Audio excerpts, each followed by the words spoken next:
నమస్కారం. ప్రతిధ్వని కార్యక్రమానికి స్వాగతం. దేశవ్యాప్తంగా పేద నిరుద్యోగులకు ఏటా 5,000 రూపాయలను భృతిగా ఇచ్చే దిశగా కేంద్ర ప్రభుత్వం ఆలోచన చేస్తోంది. దారిద్ర్య రేఖకు దిగువన ఉన్న వారి సామాజిక భద్రతపై నీతి ఆయోగ్ దృష్టి సారించింది. ఇప్పటికే కేరళ, మధ్యప్రదేశ్, హర్యానా, పంజాబ్, ఛత్తీస్గఢ్ వంటి రాష్ట్రాల్లో నిరుద్యోగ భృతి పథకాన్ని అమలు చేస్తున్నారు.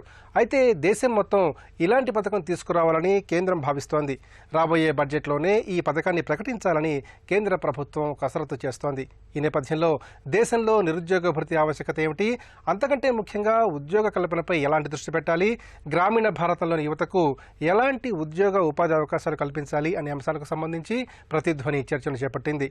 ఈ చర్చలో పాల్గొంటున్న ప్రముఖులు నలబోలు విష్ణు గారు, బీజేపీ కార్యవర్గ సభ్యులు, డాక్టర్ ముళ్లపూడి రేణుగు గారు, తెలుగుదేశం పార్టీ అధికార ప్రతినిధి, పతకమూరు దామోదర ప్రసాద్ గారు, సీనియర్ పాత్రికేయులు, సామాజిక అంశాల విశ్లేషకులు, డాక్టర్ పెనుమాక రమేష్ గారు, ఆర్డీఐ ప్రోగ్రామ్ మేనేజర్, సామాజిక కార్యకర్త.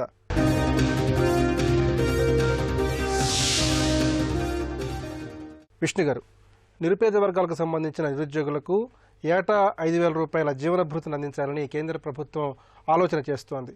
మరి ఈ పథకం సంబంధించిన ప్రధాన ఉద్దేశాలని, లక్ష్యాలను ఏ విధంగా విశ్లేషణ చేసుకోవాలి? ఆలోచన ఎందుకు వచ్చింది అనేది ముందుగా మనం పరిశీలిస్తే అండి, యూనివర్సిటీస్ కానీ కాలేజీల్లో కానీ క్వాలిఫైడ్ ఎడ్యుకేషన్ అంతా అయిపోయిన తర్వాత యూనివర్సిటీలో ఎడ్యుకేషన్ సర్టిఫికేట్ దొరకగానే ఉద్యోగాలు దొరుకుతున్న వాళ్ళు మ్యాక్సిమం 10% నుంచి 20% కన్నా ఎక్కువ లేరు.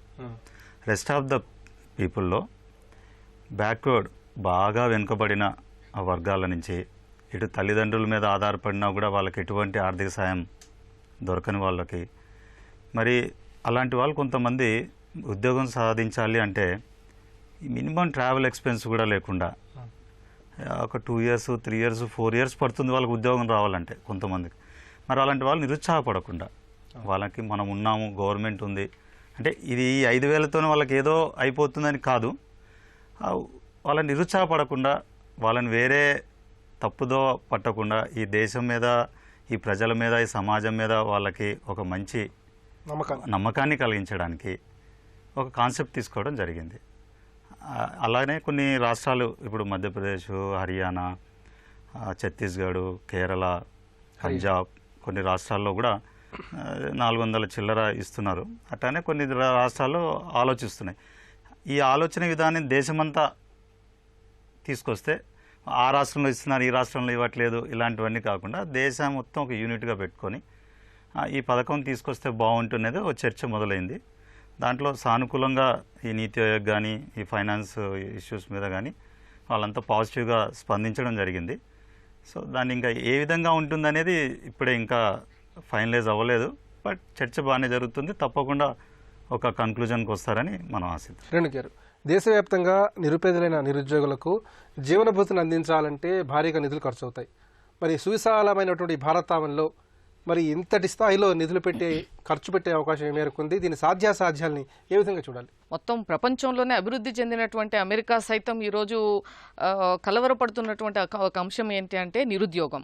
అటువంటి పరిస్థితుల్లో ఇంత జనాభా ఉన్నటువంటి ఈ యొక్క భారతదేశంలో, అభివృద్ధి చెందుతున్నటువంటి భారతదేశంలో, ఎక్కడ మెజారిటీ పాపులేషన్ గ్రామాల్లో వ్యవసాయం మీద ఆధారపడి ఉన్నటువంటి మన దేశంలో, ఎక్కడైతే గతంలో ఉన్నటువంటి కాటేజ్ ఇండస్ట్రీస్ కానీ, ఎస్ఎంఈస్ కానీ బాగా తగ్గిపోయినటువంటి ఈ సందర్భంలో, ఎక్కడ మనకు స్లో ఎకనామిక్ గ్రోత్ ఉన్నటువంటి ఇటువంటి పరిస్థితుల్లో, అలాగే industrial rapid heavy industries and industrialisation మనం అనుకున్న స్థాయిలో లేనటువంటి ఈ పరిస్థితుల్లో డెఫినెట్గా మన దేశాన్ని కలవరపరిచేటువంటి ఒక పెద్ద అంశం ఏంటి అంటే నిరుద్యోగం. ఎందుకంటే యువత ఎప్పుడూ ఖాళీగా ఉండకూడదు. ఎప్పుడైతే అన్ఎంప్లాయ్మెంట్ కానీ, అండర్ ఎంప్లాయ్మెంట్ కానీ ఉంటుందో అది ఆ దేశానికి మంచిది కాదు.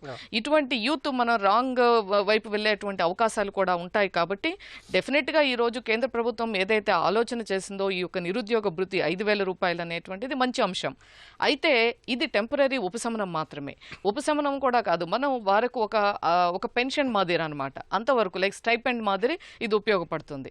కానీ అసలైనటువంటి సొల్యూషన్ దిశగా మనం ఆలోచించవలసినటువంటి అవసరం ఉంది.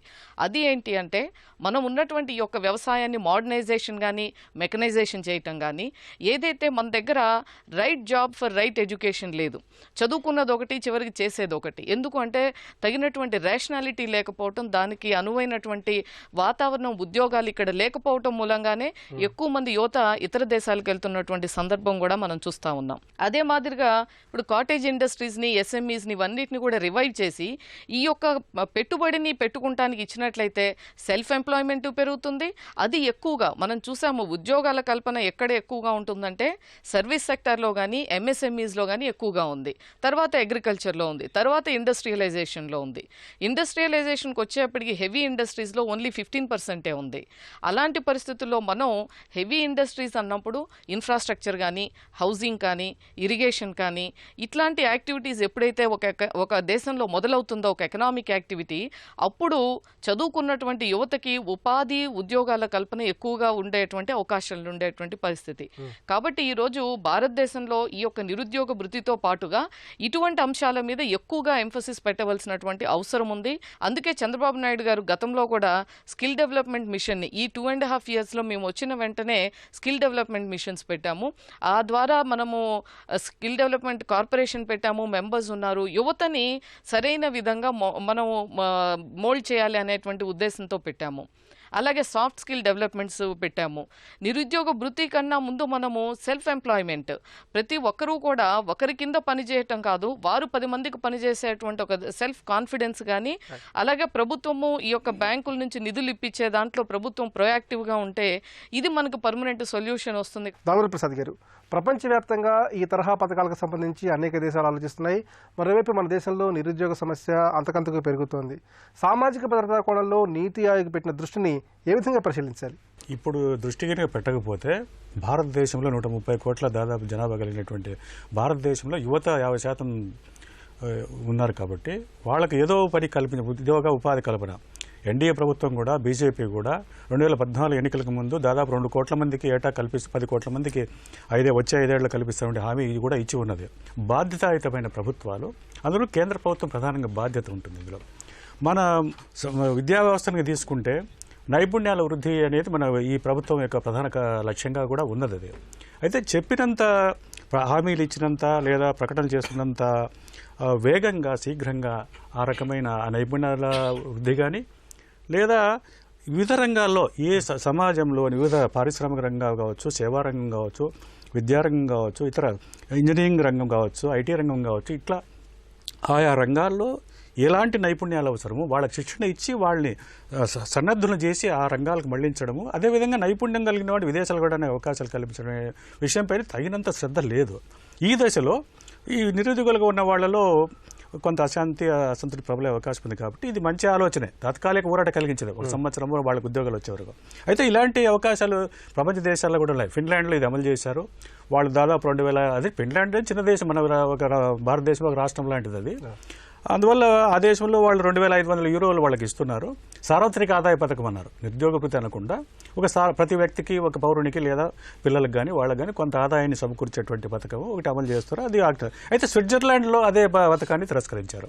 అమెరికాలో కానీ, బ్రిటన్లో కానీ, ఇతర యూరోప్ దేశాల్లో కానీ వాళ్ళు తాత్కాలికంగా, అమెరికాలో పర్మనెంట్ ఉద్యోగాలు ఎక్కువ లేవు కాబట్టి వాళ్ళు నిరుద్యోగాలకు గురైనప్పుడు కొంత అలవెన్స్ ప్రభుత్వం ఇచ్చే అవకాశాలు అక్కడ కొంత వెసులుబాటు ఉంది. ఇంకా ఒబామా కేర్ అనేది కూడా వాళ్ళు ఇలాంటివి కూడా ఇతర సంక్షేమ పథకాలు, ఒబామా కేర్ కింద కూడా దాదాపు 4,90,00,000 మందికి ఒక ఆరోగ్య సంరక్షణ కానివ్వండి, ఇతరత్ర ఉపశమనం కానీ కలిగించే అవకాశాలు అలా జరుగుతున్నాయి. అందులో అయితే మన దేశానికి వచ్చేటప్పటికి ఇది పెద్ద జనాభా కలిగిన దేశం కాబట్టి దీన్ని ఒక 5,000 అనడం సముచితంగా ఉండదు. కానీ ఏదో ఒక బిగినింగ్ అయితే, ఒక ప్రారంభం అయితే చేయాలి. కొన్ని రాష్ట్రాలు ఇప్పుడు కేరళలో అభ్యుదయమైనటువంటి చర్యలు తీసుకున్నారు, ఇతర రాష్ట్రాలు కూడా కొన్ని రాష్ట్రాల్లో చేశారు. మన ప్రభుత్వం కూడా, మన తెలంగాణ ముఖ్యమంత్రి కేసీఆర్ కుమార్తె కూడా ఈ నైపుణ్యాభివృద్ధి పైన కేంద్ర మంత్రులే తీసుకొచ్చి కొంచెం ప్రశంసనీయమైన పాత్ర నిర్వహించారు. రమేష్ గారు, నిరుద్యోగ భృతి కంటే గ్రామీణ ప్రాంతాల్లోని యువకులకు ఉద్యోగ ఉపాధి కల్పన అవకాశాలకు సంబంధించి ప్రభుత్వాలు ఏ విధంగా దృష్టి సారించాలి? ప్రత్యేకమైనటువంటి మంత్రిత్వ శాఖను కేటాయించి ఒక 33 ట్రేడ్స్ని ఐడెంటిఫై చేసి 187 దేశ విదేశ సంస్థలను ఐడెంటిఫై చేసి వాళ్ళకి ట్రైనింగ్ ఇచ్చేటువంటి ఒక సంస్థను ఏర్పాటు చేసి దానికి ఒక ఫండ్ క్రియేట్ చేసి రాష్ట్ర ప్రభుత్వ సహకారాలతోటి ముందుగా చేస్తున్నందుకు ఇప్పుడున్నటువంటి యూత్ అదృష్టవంతులు, ఎందుకంటే ఇంతకు ముందు లేదు అలాంటిది. అలాగే ఈ స్కీమ్ని తీసుకొచ్చినటువంటి ఈ కేంద్ర ప్రభుత్వానికి కూడా నిజంగా ధన్యవాదాలు.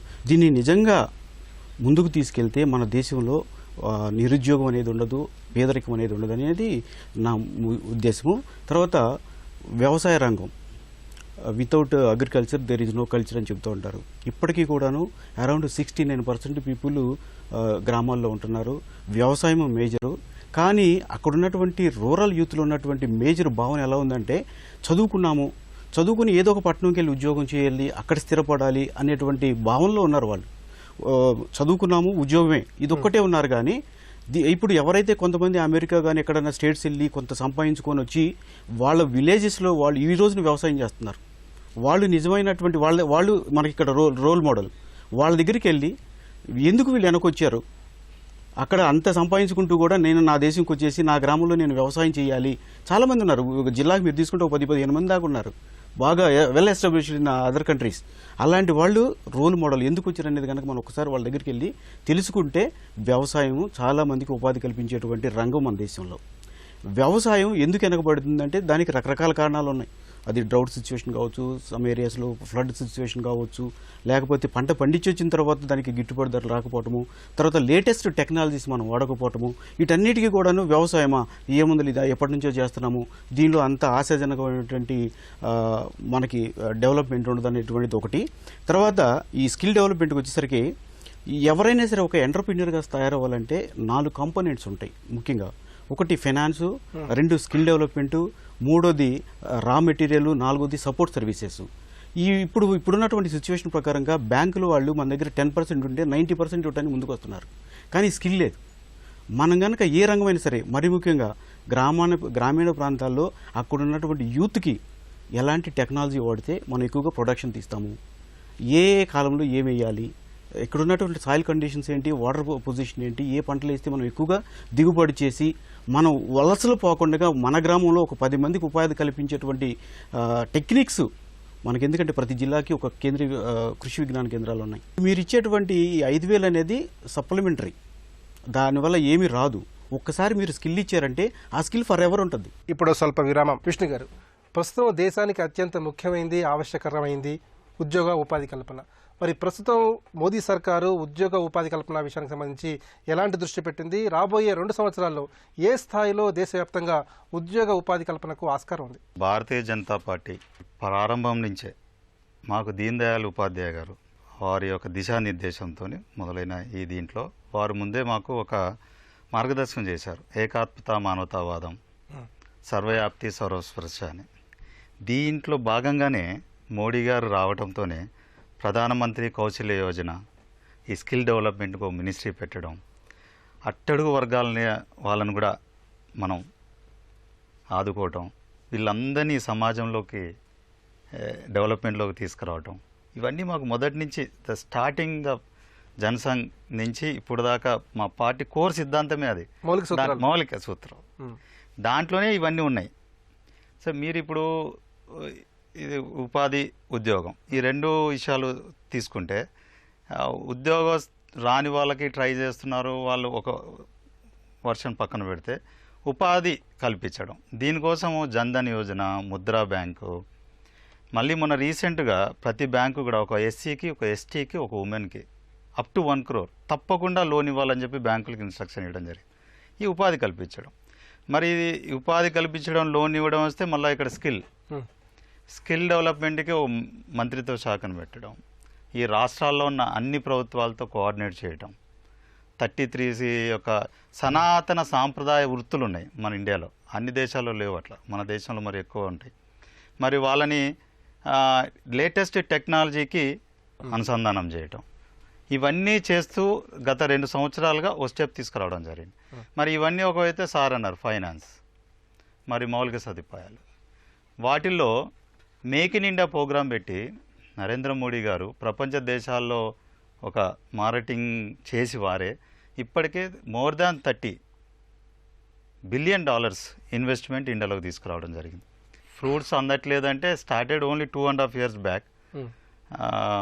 మేడం గారు చెప్పారు, ఆంధ్రాలో కానీ ఇక్కడ తెలంగాణలో కానీ ఒక కార్పొరేషన్స్ పెట్టారు, ఇవన్నీ పెట్టారు, మెంబర్స్ ఉన్నారు, మంచి సీనియర్ IASలు ఉన్నారు. నాకు చాలా తెలుసు, ఆంధ్రాలో కూడా నేను చూస్తాను, ప్రతి యూనివర్సిటీలో కూడా వీళ్ళ కార్పొరేషన్లో రిటైర్డ్ ఐఏఎస్ ఆఫీసర్ లక్ష్మీనారాయణ గారు ఉన్నారు. నేను చూస్తూ ఉంటాను ఎవ్రీడే ఒక చోట ఈ స్కిల్ డెవలప్మెంట్ మీద వాళ్ళు చర్చిస్తూ ఉంటారు, ఎడ్యుకేట్ చేస్తూ ఉంటారు. గుడ్. సో ఇవన్నీ అవేర్నెస్ గవర్నమెంట్ గత 2.5 సంవత్సరాల్లో తీసుకురావటం వల్ల ఈ దేశంలో ఒక మంచి స్టెప్స్ పడుతూ ఉన్నాయి. ఇది ఇంకా కంటిన్యూ అవుతుంది, నో డౌట్. మేము ఎన్నికలకు ముందు 1 crore, 2 crores, 3 crores ఏదైతే జాబులు అంటున్నామో ఆ దిశగా మేము ఆల్రెడీ ప్రయాణిస్తున్నాం. దీనికి ఆర్భాటం ఎక్కడ చేయట్లేదు మేము. ఇది ఏమో ఆర్భాటం చేసేది, ఇంటర్నల్గా it is working a lot. Renu గారు, చిన్న మధ్య తరహా పరిశ్రమలు ప్రోత్సహించడంతో పాటు అంకురాలు కొత్త ఆలోచనలతో ముందుకు వచ్చే యువతను ప్రభుత్వాలు ఏ విధంగా ప్రోత్సహించాలి? అధిక జనాభా వనరుగా మారినట్లయితే మన భారతదేశం అనుకున్నటువంటి అన్ని లక్ష్యాలని చేరుకుంటానికి మార్గం సుగమం అవుతుంది. అందులో భాగంగానే ఏదైతే స్టార్టప్ ఇండియా కానీ, స్టాండప్ ఇండియా కానీ, మేక్ ఇన్ ఇండియా కానీ, ఇవన్నిటిని ఒక అల్టిమేట్ లక్ష్యం ఏంటి అంటే యువతని మనం ఒక వనరుగా, ఒక లైబిలిటీ కాదు, నిరక్షరాస్యతకి కానీ, నిరుద్యోగానికి కానీ, ప్రాథమిక అవసరాలు ఏదైతే ఆరోగ్యం కానీ, ఇవన్నీ ప్రజలకు చేరువవ్వాలి అంటే మనం ప్రతి యువత, పుట్టిన ప్రతి వాడు కూడా, ప్రతి పౌరుడు కూడా ఒక ఇన్స్ట్రుమెంటల్గా తయారవ్వాల్సినటువంటి అవసరం ఉంది. ఇటువంటి సందర్భంలో ఏదైతే మనం ఇప్పుడు పెట్టారో ఇవన్నిటిని కూడా వీటితో పాటుగా ఎంఎస్ఎంఈస్ అనేటువంటిది చాలా, ఇప్పుడు చైనా తీసుకుంటే సుమారు 60% వాళ్ళ యొక్క జీడిపిలో ఎంఎస్ఎంఈస్ నుంచి వస్తుంది. అయితే మనము అగ్రికల్చర్ వచ్చేప్పటికి మన దగ్గర కూడా ఓన్లీ 4 to 5% మనకి అగ్రికల్చర్ జీడిపికి కాంట్రిబ్యూట్ చేస్తుంది. దీన్ని మనం పెంచుకోవాల్సినటువంటి అవసరం ఉంది. ఇప్పుడు అగ్రికల్చర్ని పెంచాలి, సర్వీస్ సెక్టర్ని పెంచాలి, అలాగే ఎంఎస్ఎంఈస్ ఏవైతే ఉన్నాయో వాటన్నిటిని పెంచాలి. వీటికి యువతకి కావాల్సినటువంటి టెక్నాలజీ, ఇప్పుడు గ్లోబల్ విలేజ్ అంటున్నాము, టెక్నాలజీ అన్ని దగ్గర కూడా అందుబాటులో ఉంది. ప్రపంచం అంతటా ఉన్నటువంటి ఆ టెక్నాలజీని వాడుకున్నట్లయితే, ఇంక్లూడింగ్ మన అగ్రికల్చర్, ఏదైతే పండించే పంటకి మనకి ఎందుకు ధర రాక మన నష్టపోతున్నటువంటి రైతు కానీ, యువత ఎందుకు గ్రామాల్లో ఈవేళ కుటుంబాలు వలసలకు కానీ లేదా వ్యవసాయాన్ని వృత్తి మానేసి ఎందుకు బయటకు వస్తున్నారు అంటే మనకు అక్కడ వాల్యూ ఎడిషన్ జరగట్లేదు. కాబట్టి ఇటువంటి అన్నిటికీ కావాలి అంటే ఇంతకుముందు చెప్పినట్టుగా మనకి బ్యాంక్ ఫండింగ్ అనేటువంటిది చాలా అవసరం. ఈ మధ్య మనం డిమానిటైజేషన్ అయిన తర్వాత ఒక మంచి మార్పు మనం చూసాము. ఏది, లోన్స్ అన్నిట్లోనూ లెండింగ్ వెసులుబాటు కలిగింది, ఇంట్రెస్ట్ రేట్స్ కూడా తగ్గాయి. ఉదాహరణకి హోమ్ లోన్స్కి తగ్గింది 4%, 9 లక్షల లోపు వరకు. ఇట్లా అంటే ప్రతిదీ కూడా ఇదంతా ఒక ఆర్థిక వ్యవస్థ అనేటువంటిది ఇంటర్లింక్ అయి ఉంది.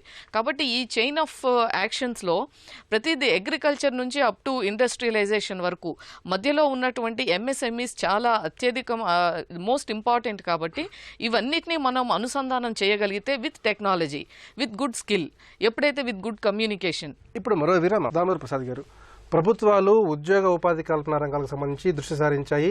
ఇదే పరిస్థితుల్లో యువకులు నిరుత్సాహపడకుండా వాళ్ళ కాళ్ళ మీద వాళ్ళు నిలబడటానికి ఏ విధమైన కృషి చేయాలి? ముఖ్యంగా సృజనాత్మకంగా ఆలోచిస్తూ ఆర్థిక స్వావలంబనకు వాళ్ళు ఏ విధమైన అడుగులు ముందుకు వేయాలి? రిజర్వ్ బ్యాంక్ మాజీ గవర్నరు, మన రాష్ట్ర ఉమ్మడి ఆంధ్రప్రదేశ్ గవర్నర్ పనిచేసే రంగరాజన్ గారు ఒక నివేదిక ఇచ్చారు 2014లో. అంటే ఈ దేశంలో ఇంకా 33% మంది దారిద్ర్యకు దిగుని ఉన్నారు. ఇక తాజాగా చెప్తున్నది ఏంటంటే 23% మంది దారిద్ర్యకు దిగుని ఉన్నారు. అందులో మన దేశ జనాభాలో మనకున్నట్టు ఒక సంపద, అమూల్యమైన సంపద ఏమిటంటే యువత. ఒక 30 ఏళ్ల లోపు యువతే మనకు సగం జనాభాలో ఉన్నారు. అది గొప్ప ఆస్తి మనకు. ఈ శక్తిమంతుల్ని, ఈ యువతను నూతనోత్సాహాన్ని, ఉత్తేజాన్ని నింపి వాళ్ళలో నైపుణ్యాలను అభివృద్ధి కనుక చేస్తే ప్రపంచంలో భారత్ ఒక అజేయమైన శక్తిగా అగ్రగామి రాజ్యంగా ఎదుగుతుందనలో సందేహం లేదు. అయితే కార్యాచరణ అడుగు వేగంగా ముందుకు పడడం లేదు. అనేక కారణాలు ఇందులో, రాజకీయ విభేదాలు కావచ్చు, కేంద్ర రాష్ట్ర ప్రభుత్వాల వైరుధ్యాలు కావచ్చు, ఇవి అనేక కారణాలు ఉన్నాయి. స్థానిక ప్రభుత్వాలతో సహా, రాష్ట్ర ప్రభుత్వాలతో సహా, కేంద్ర ప్రభుత్వం సహా ఒక సమన్వయంతో ఈ నైపుణ్యాభివృద్ధి భారతదేశంలో తయారైన ఊపందుకోవాల్సిన అవసరం ఇప్పుడు కేంద్రం దృష్టి సారించాలి. రాష్ట్ర ప్రభుత్వాలు కూడా ఆ పిలుపుని అందుకొని ఒక సమన్వయంతో గనక ఒక వేగవంతమైన చర్యలు తీసుకుంటే, కేవలం ప్రకటనలకు, ఆర్భాటాలకు, పత్రికల్లోనూ లేదా మీడియాలోనూ ఒక ప్రచారానికి పరిమితం కాకుండా నిజమైన యొక్క ఈ నైపుణ్య శిక్షణ, ఉద్యోగ కల్పన, ఉద్యోగ కల్పన అంటే కేవలం లాంఛనప్రాయమైనటువంటి ఉద్యోగాలే కాదు. గ్రామీణ రంగంలో కల్పించవచ్చు, అనేక పరిశ్రమలో కల్పించవచ్చు. వాటిని కూడా ఇప్పుడు చూస్తున్నాం. మనకు ఇప్పుడు నీటిపారుదల సౌకర్యాలు అభివృద్ధి చేస్తున్న చోట్ల యువత కొత్తగా ₹1,00,000 జీతం తీసుకుంటున్న వాళ్ళు, రక్షణ తీసుకుంటున్న వాళ్ళు రాజీనామాలు చేసి వాళ్ళ గ్రామాలకు వెళ్ళి వాళ్ళు మళ్ళీ అక్కడ ఉత్పాదకత పెంచడానికి గ్రామాలు, ఈరోజు మనం చూసాం పాలమూరు జిల్లాలో ఇప్పుడు తాజాగా మళ్ళీ కోయిల్ సాగర్ కానీ ఇతర నెట్టెంపాడు ఇతర ప్రాజెక్టుల కింద తీసుకుంటే అక్కడ చాలా అది చాలా అభిలషణీయమైనటువంటి విషయం. ఒకప్పుడు మనది ఇప్పటికి కూడా 56% మంది వ్యవసాయ ప్రధానమైన దేశమే. అందువల్ల ఈ భారతదేశ వాస్తవాలను దృష్టిలో పెట్టుకొని ప్రభుత్వాలు ఇప్పుడు రాష్ట్ర ప్రభుత్వాలు ముఖ్యంగా ఈ నైపుణ్యాభివృద్ధిని దృష్టి పెట్టుకోవాలి. కేంద్ర ప్రభుత్వం అనుసంధానం చేస్తూ ముద్రా యోజన లాంటి పథకాలను కానీ నైపుణ్య శిక్షణ భారత్లో తయారీదాన్ని వేగవంతం చేయలేదు. రమేష్ గారు, ఇప్పటికీ దేశంలో అత్యధిక మంది జనాభాకు ఉపాధిని చూపిస్తున్న రంగం వ్యవసాయ రంగమే. మరి ఈ వ్యవసాయ రంగంపై ముఖ్యంగా ఎలాంటి దృష్టి పెట్టడం ద్వారా, ఆదాయ భద్రతను చేకూర్చడం ద్వారా, ప్రభుత్వాలు ఈ విషయానికి సంబంధించి భరోసా ఇవ్వడం ద్వారా మిగతా రంగాలపై ఒత్తిడిని తగ్గించవచ్చు? ఇప్పుడు వ్యవసాయ రంగం అనగానే వ్యవసాయమా అని పెదవిర్చేటువంటి కాలం వచ్చేసింది. ఎందుకు వచ్చింది అంటే రైతు 6 కాలాలు శ్రమించి పండించిన పంటకి గిట్టుబాటు లేదు. ఒకవేళ గిట్టుబాటు ధర ఎవరైనా ఎంఎస్పీకి చేరువుగా తీసుకొస్తే దానికి అక్కడ ప్రాసెసింగ్ యూనిట్లు వాల్యుయేషన్ చేసేది లేదు.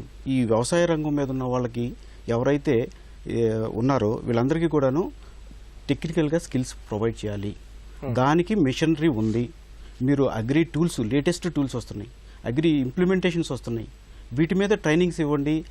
అట్లాగే హైబ్రిడ్ వెరైటీస్ తీసుకొచ్చారు, వాటిని రైతులకు అందుబాటు ధరలోకి రావాలి, తర్వాత టైంకి రావాలి. ఫైనాన్స్ సపోర్ట్ లేదు, గిట్టుబాటు ధర లేదు, అగ్రికల్చర్ టూల్స్ కానీ ఇంప్లిమెంటేషన్స్ కానీ సరైనవి లేవు. ఇప్పుడు కూడాను మనం పాతకాలం నాటి మెథడ్స్నే ఫాలో అవటం వల్ల మనం అగ్రికల్చర్లో రాణించకపోవడం వల్ల ప్రజల్లో దీని మీద ఒక రకమైనటువంటి వ్యతిరేకత కూడా లేదు. దీనిలో చేస్తే నాకేమి రాదు, నిర్లిప్తత లాంటిది ఉంది. దేశంలో ఏటా 50 లక్షల మంది పట్టభద్రులు తయారవుతున్నారు. ఆర్థిక వృద్ధి రేటుకు తగ్గ ఉపాధి లేకపోవడంతో నిరుద్యోగులు పెరుగుతున్నారు. గ్రామీణ నిరుద్యోగం సైతం సవాళ్లను విసురుతోంది. ఈ పరిస్థితుల్లో నిరుద్యోగ భృతితో పాటు ఉద్యోగావకాశాల కల్పనపై ప్రభుత్వాలు ఎక్కువగా దృష్టి సారించాలని నిపుణులు అంటున్నారు. ఇది నేటి పరిస్థితి. నమస్కారం.